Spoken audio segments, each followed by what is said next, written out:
नीलू चिड़िया अपने मिट्टी के घड़े बनाने में मसरूफ होती है। गर्मियों की आमद होती है। जंगल के सभी पक्षी गर्मियों की तैयारियों में मसरूफ होते हैं।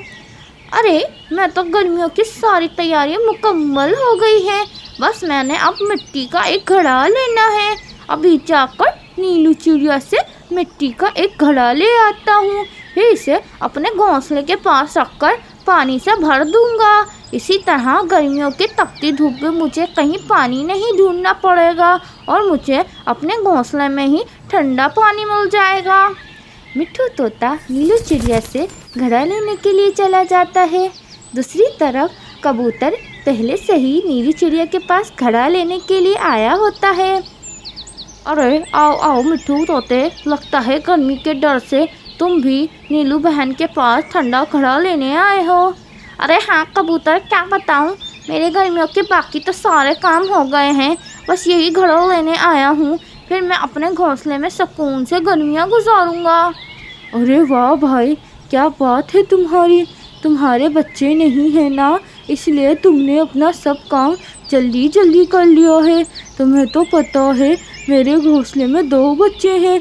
वे सारा दिन मुझे तंग करते हैं, घर का कोई भी काम नहीं करने देते हैं। अब भी बड़ी मुश्किल से इन्हें सुलाकर आया हूँ और मुझे शाम को उल्लू दुकानदार से पंखे लेने भी जाना है। हाँ कबूतर, ये बात भी ठीक है। तुम जल्दी से घड़ा ले जाओ, इससे पहले कि तुम्हारे बच्चे उठ जाएं। कबूतर की बात अब मिट्ठू तोता भी नीलू चिड़िया से घड़े लेकर चला जाता है। रास्ते में वे कालू कौवे के घर के पास से गुजर रहा होता है। अरे मिट्ठू तोते, कहाँ जा रहे हो? इधर आओ। वह मिट्ठू तोता कालू कौवे के घोंसले के पास जाकर बैठ जाता है। हाँ कहाँ, बोलो कालू कौवे, तुमने मुझे क्यों बुलाया है? अरे मिट्ठू तोते, ये घड़ा तुम क्यों ले जा रहे हो? तुम्हें पता तो है ना, हमारे जंगल में नदी बहती है। वे जंगल की सभी पक्षी इसी नदी से पानी पीते हैं, तो तुम ये घड़ा क्यों ले जा रहे हो? अरे कालू कौवे, तुम्हें नहीं पता, इस बार जंगल के सभी पक्षी ने अपने अपने घरों के लिए मिट्टी के ठंडे घड़े बनवाए हैं नीलू चिड़िया से। तुम भी जाकर अपने और अपने बच्चों के लिए मिट्टी का एक ठंडा घड़ा ले आओ।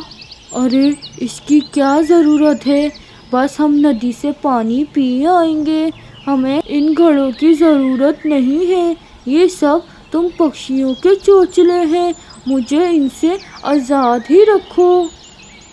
अरे मम्मा, नहीं नहीं, हम भी नीलू चिड़िया खाला की दुकान से घड़े ले आए हैं। मुझे भी हमारे घोंसले में घड़ा चाहिए, मेरा बड़ा मन कर रहा है। अरे मिट्ठू, तुमने क्या ज़रूरत थी राजू के सामने बात करने की? अब देखो, ये मुझे तंग करेगा, इसे भी घड़ा चाहिए अब। अरे कालू, तुमने ही खुद ही तो मुझसे पूछा और अब खुद ही गुस्सा कर रहे हो। हट है, वैसे मैं जा रहा हूँ यहाँ से। मिट्ठू तोता वहाँ से चला जाता है। अरे मम्मा, चलो ना घड़ा लेने, अभी चलते हैं, मेरा तो बड़ा मन है, प्लीज़ मम्मा चलो ना। राजू कौवे के बहुत ज़्यादा जिद करने की वजह से वे काहिल और सुस्त काला कौवा गुस्से में आके इसके साथ नीलू चिड़िया की दुकान की तरफ चला जाता है। जब वे दोनों नीलू चिड़िया की दुकान पे पहुंचते हैं तो वहाँ काफ़ी रश होता है। जंगल के अक्सर पक्षी वहाँ से घड़े लेने आए होते हैं। कालू कौवा और राजू कौवा अपनी बारी का इंतज़ार में वहाँ बैठ जाते हैं। कालू कौवे से ये बात हजम नहीं होती। वे दिल ही दिल में सोचता है, वे नीलू चिड़िया कितनी शातिर है, इसने कैसे अपने लिए रोज़गार का ज़रिया खोल लिया है। जंगल के मासूम पक्षियों को ये बेवकूफ़ बना रही है और इनसे इतने सारे पैसे लूट रही है। वे तू रुक नीलू चिड़िया, आज तो मैं तेरे सारे किए पे पानी भर दूंगा। कालू कौवा घड़ा लेकर अपने घोंसले में आ जाता है और वे अब रात होने का इंतज़ार करने लग जाते हैं। जब रात होती है तो वे कालू कौवा अपने घोंसले से उड़कर नीलू चिड़िया की दुकान की तरफ चल पड़ता है। नीलू चिड़िया अपने घोंसले में सो रही होती है। वे कालू कौवा इसके सारे घड़े तोड़ देता है और वो वापसी अपने घोंसले में चला जाता है। सुबह जब नीलू चिड़िया अपने दुकान पर आती है तो इसे अपने सारे घड़े टूटे हुए देखकर परेशान हो जाती है। अरे, मैं रात को इन्हें बिल्कुल ठीक छोड़ के गई थी, फिर मेरे घड़े कैसे टूट गए? वे घड़े मैंने कितनी मेहनत से बनाए थे। नीलू चिड़िया मिट्ठू तोते के पास जाके सारी बातें बताती है। नीलू चिड़िया, हो सकता है रात को कोई हवा चली हो, इससे हवा की वजह से तुम्हारे सारे घड़े आपस में टकराकर टूट गए हो। हाँ, मुझे तुम ठीक कह रहे हो मिट्ठू। चलो अब मैं चलती हूँ और नए बनाती हूँ। इस दिन नीलू चिड़िया सारा दिन घड़े बनाती है और वे कालू कौवा रात को इसके सारे घड़े तोड़कर चला जाता है। 2-3 दिन इसी तरह होता रहा। फिर नीलू चिड़िया सारा दिन घड़े बनाती रहती और वे कालू कौवा रात को इसके सारे घड़े तोड़कर चला जाता था।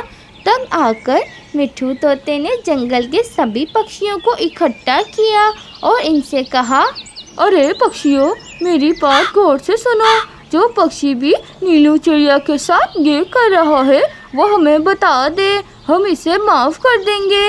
लेकिन अगर हमने इसे पकड़ लिया तो फिर वो जेल की सलाखों के पीछे होगा, इसलिए अभी भी वक्त है, बता दो वरना वो सलाखों के पीछे होगा।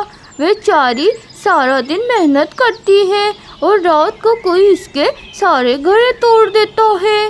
कोई दुश्मन ही होगा जो नीलू चिड़िया के साथ ये सब कर रहा है, वरना किसी पक्षी को नीलू चिड़िया के घड़े तोड़कर क्या मिलना है। इसी रात नीलू चिड़िया और मिट्ठू तोता एक दरख्त के पीछे छुप जाते हैं और इस पक्षी के आने का इंतज़ार करने लग जाते हैं। देखते ही देखते वे कालू कौवा उड़कर आ जाता है और नीलू चिड़िया के सभी घड़े तोड़ देता है। नीलू चिड़िया और मिट्ठू तोता जाकर काले कौवे को रंगे हाथ पकड़ लेते हैं। अच्छा कालू, तो तुम हो जो ये सब कुछ कर रहे हो, आज तो तुम नहीं बचोगे। हमने तुम्हें रंगे हाथ पकड़ लिया है। बेचारी गरीब मासूम नीलू चिड़िया, तुम्हारा क्या बिगाड़ा था कि तुम इसके साथ ये सब कर रहे हो? चलो जेल में अब सारी जिंदगी वहीं सड़ते रहना। अरे नीलू चिड़िया, मुझे माफ़ कर दो। मुझे लगा तुम बहुत पैसे कमा रही हो और पक्षियों को बेवकूफ़ बना रही हो और मुझसे ये सब बर्दाश्त नहीं हो रहा, इसलिए मैंने तुम्हारे घड़े तोड़ना शुरू कर दिए। मुझे माफ़ कर दो नीलू चिड़िया, मैं आइंदा ऐसा नहीं करूँगा।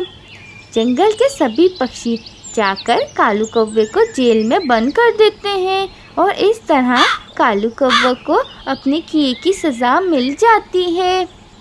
प्यारे दोस्तों, इस कहानी से हमें ये सबक मिलता है कि हमें कभी भी दूसरों की कामयाबी से जलना नहीं चाहिए, मदद करनी चाहिए।